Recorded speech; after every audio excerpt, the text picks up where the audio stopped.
we can get any further than that. As a moderator, I would like to give you, Flavia, again the opportunity to explain this point of the liberal institutions. I understand it so that you say actually they can be your strongest ally if you want to defend liberal values, right? Exactly. Yes. Thank you so much. I just want to come back to the point. What Douglas came up in his first interview round was being afraid of immigration changing European values or European identity. And there I would actually argue that, as I said at the very beginning of starting here to speak, that in these liberal institutions we find the European values, the essence of it, we find it consolidated in these very institutions. And I would say this is basically, that's why I think it's very counterintuitive to me why right-wing populists attack these institutions, which would somehow secure these European values here on the continent, because it's laws, they can be reinforced by states and by individuals. And I would really argue that we should stick and defend these institutions, yes, because they also, help people who fear that, for example, Islam or any religion can change the European lifestyle or values here, that we can refer to these institutions. Right. I would like to know a bit more how actually on a concrete level you suggest to do so, to come up with a narrative, because you also admitted that it is very difficult for people to make an imagination with something as an institution. It's an abstract thing.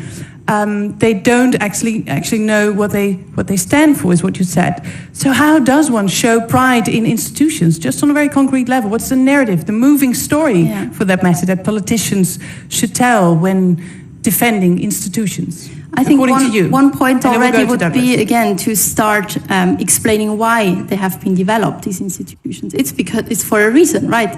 It was here to put the individual at the center of interest, or as a goal, the well-being of an individual at the center of our political order. And I am, as a liberal, strongly convinced that this is the right way to go. And I also argue that we shouldn't just stop from putting this at the center of our interest or of our political will, just because some people start to only speak about migration or to start to speak only about national sovereignty, which, in my eyes, rather puts an idea of collective sovereignty at the center of interest and not the individual freedom at the center of interest. And I think that's a really important distinction, because if we look at Brexit, for example, I see that this is actually, people are losing jobs, they're losing possibilities in their life, families are torn apart, and I don't really see how this is in the interest or well-being of an individual.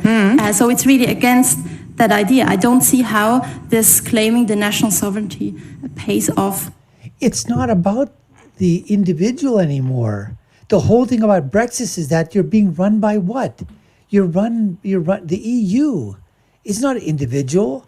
It's a collective. It's being run by people in The Hague. It's being run by people in Amsterdam. It's being run by people, in European, at one singular place, and they're making the rules and the laws and establish that are overburdening, that are basically, it's the collectivization of that entire place, and saying that, we have one entity here, one sovereignty, and that's going to be, in Switzerland, or it's going to be in Amsterdam, or it's going to be in Brussels. And from there, we're going to make the laws, we're going to make the policies, and we're going to drop them down on you. And then that's an institution. Brussels is an institution. Amsterdam is an institution. These are all institutions, all political institutions. And yet, she's talking about the individual. Well, the individual is being affected by the institutions at the top that are making these policies and dripping them down. And sometimes it's not just, it's the drip, drip, drip. And sometimes it's an avalanche, and sometimes it's a freaking tsunami that's coming after people. For people. Let's put that question to Douglas, right? He is from the UK, so he'll know. Flavia stated on Brexit, if I paraphrase, if sovereignty... So it looks like they're going to go into Brexit, so I'm going to stop it here, and we'll do that for the next section. But I basically have said what I want is that she is just literally talking in terms of the individual and liberalism and the institutions, but yet everything about Europe, everything about the EU, everything about, being a part of the collection of the European Union is not about the individual.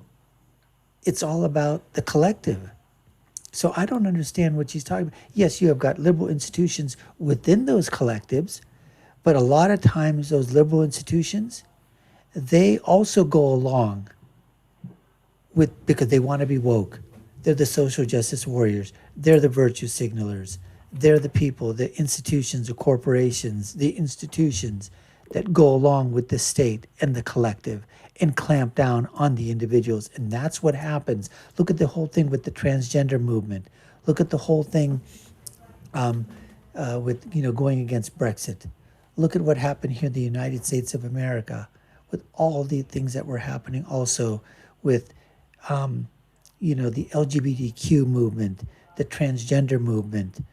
You could just go with the CRT, all of these things, and look at the woke corporations that are siding on the side of these liberal institutions, these woke institutions.